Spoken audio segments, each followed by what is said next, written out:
Bienvenue à Cogito, l'émission qui fait la lumière sur la recherche et la création étudiante à la maîtrise et au doctorat de l'Université Laval. Bonjour, je m'appelle Marianne Falardeau, je suis étudiante à la maîtrise au département de biologie. Ma recherche porte sur l'invasion d'une espèce boréale de poisson fourrage, c'est-à-dire le lançon du Pacifique, en mer de Beaufort qui se situe en Arctique canadien.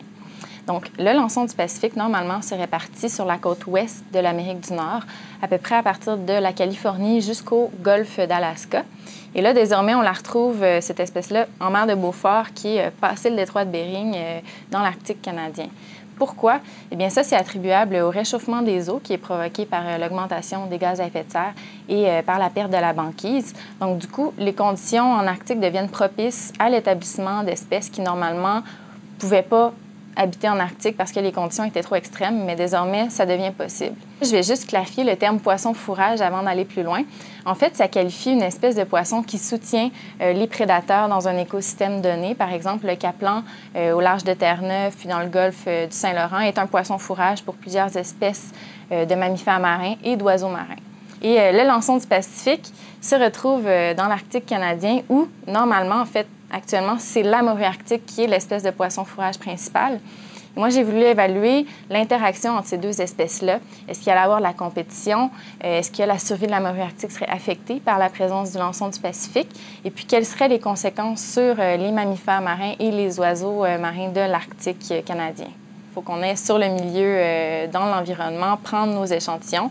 Et nous, ça se passe à bord du brise-glace scientifique de la garde côtière Amundsen.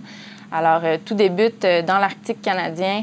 On déploie, ici, dans le laboratoire, on déploie des grands filets, puis on échantillonne du zooplancton avec ça. Ici, par exemple, on a un beau petit pot de zooplancton. Ça ressemble à ça.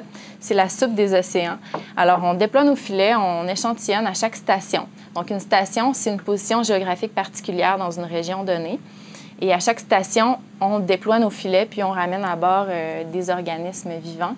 Et on note toutes les caractéristiques, les conditions physiques, biologiques à cette station-là à chaque fois. Et là, c'est ici dans le laboratoire qu'on fait les analyses vraiment sur chaque spécimen, là, sur chaque organisme. On va prendre des mesures en particulier. On va vraiment essayer de les étudier, leur morphologie, toutes sortes de traits comme ça.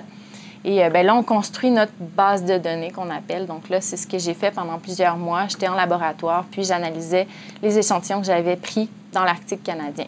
Et là, c'est vraiment un travail mental d'être capable de voir plein de chiffres et d'en faire ressortir des résultats. Et donc ça, c'est le travail qui suit. Il faut utiliser des statistiques énormément, puis ça dure encore là une certaine période. Et finalement, on a tous nos résultats qu'on extrait de nos données. Et là, c'est de les mettre en perspective avec la littérature, avec les études qui ont été faites par d'autres chercheurs, puis mettre ça en relation avec les variables dans l'environnement pour mesurer une population de poissons dans une région donnée. Et en fait, c'est simple. Si on est doté d'un navire, d'un filet et de personnes pour faire l'échantillonnage, mais ça, en fait, c'est pas simple parce qu'il faut avoir ce matériel-là. Donc, nous, ce qu'on fait, c'est qu'à bord du brise-glace, on déploie nos filets. Puis, sur chaque filet, on a un débitmètre. Et ça, c'est un petit engin qui mesure le volume d'eau qui a été filtré quand le filet était ramené à bord. Et ensuite, dans le filet, on récupère tous les poissons qui ont été échantillonnés à une station donnée. Et après, on prend la mesure du débitmètre, puis on sait combien d'eau a été filtrée avec ce filet-là. Donc, on prend le nombre total de poissons qu'il y avait dans le filet, puis on divise ça par le volume d'eau qui a été filtré. Puis là, vraiment, on peut savoir la densité de poissons qu'il y avait par mètre cube à cette station-là. L'importance de la morue arctique est vraiment fondamentale dans l'océan Arctique. C'est l'espèce de poisson fourrage principal, comme je le mentionnais. C'est-à-dire que les mammifères marins puis les oiseaux marins qui sont très emblématiques de l'Arctique et qu'on connaît tous, là, le phoque Hanley, le narval, les belugas, le guillemot de Brunick, là, je ne les nommerai pas tous, mais tous ces animaux-là consomment principalement de la morue arctique. La taille des populations de morue arctique influence la structure et la dynamique de l'écosystème marin arctique. Donc, c'est dire son importance écologique. C'est vraiment important de bien comprendre quels facteurs de l'environnement influencent la taille de ces populations si on veut bien un peu prédire comment l'écosystème en général va répondre au changement climatique. Le lançon, dans ma recherche, j'ai montré que c'était une espèce généraliste, très flexible dans ses habitudes d'alimentation, tandis que la morue arctique, c'est une espèce spécialisée à l'Arctique. Donc, elle dépend de types de proies dans le zooplancton vraiment spécifiques, qui sont typiques à l'Arctique, qui sont très riches en énergie.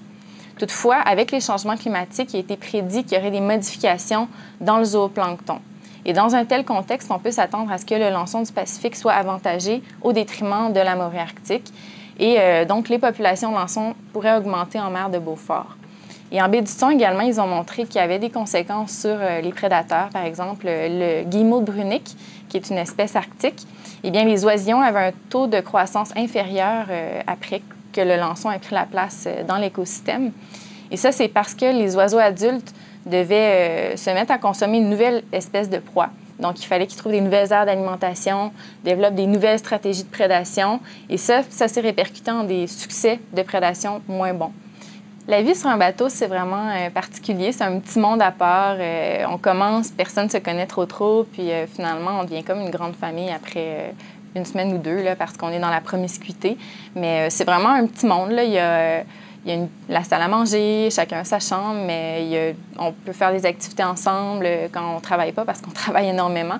Mais on réussit à se retrouver ensemble pour faire écouter des films, tout ça. Donc, c'est vraiment comme un petit monde qui bat au rythme des stations d'échantillonnage, parce que quand il y a une station qui arrive, là, tout le monde, comme des fourmis, vaquent à leurs occupations. Puis là, c'est vraiment le gros travail, là. Puis ça, c'est pas mal la majorité du temps, là, mais c'est vraiment une belle expérience là, pour ce qui est de développer des capacités à travailler en équipe, s'adapter à toutes sortes de conditions, puis aussi voir des environnements naturels tellement magnifiques, puis que peu de gens ont la chance de pouvoir observer comme ça, là.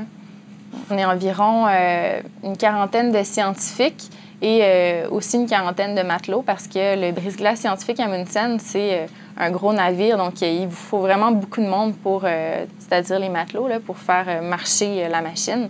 Et donc, nous, les scientifiques, on vague vraiment principalement à la science. Donc, chacun a son laboratoire, chaque équipe travaille sur un aspect différent de l'écosystème marin arctique. Il y en a qui sont vraiment sur la physique aussi. Il y en a qui sont sur l'atmosphère, les échanges entre l'océan Arctique puis l'atmosphère. Donc, il y a vraiment beaucoup de monde et c'est très enrichissant, justement, de pouvoir observer chacun des projets battre son plein.